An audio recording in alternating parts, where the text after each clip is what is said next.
श्री क्षेत्र गहिनीनाथगडाच्या 92व्या नारळी अखंड हरिनाम सप्ताहाची तांदळवाडी येथे आज मोठ्या उत्साहात सांगता करण्यात आली।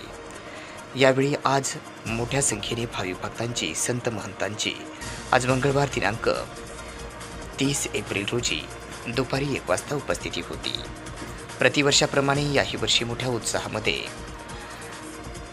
श्री क्षेत्र गहिनीनाथ गडाचे महंत हरिभक्त विठ्ठल महाराज यांच्या मार्गदर्शनाखाली या वर्षीचा अखंड हरिनाम नारळी सप्ताह तांदळवाडी या ठिकाणी आयोजित करण्यात आला होता।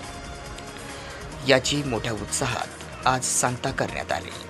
सदरील सप्ताह हा 92वा नारळी सप्ताह होता। यावेळी त्या ठिकाणी भाजपाच्या राष्ट्रीय सचिव पंकजा मुंडे यांच्यासह महंत हभप विठ्ठल महाराज तसेच अनेक परिसरातील भाविक भक्त व नागरिकांची मोठ्या संख्येने उपस्थिती होती।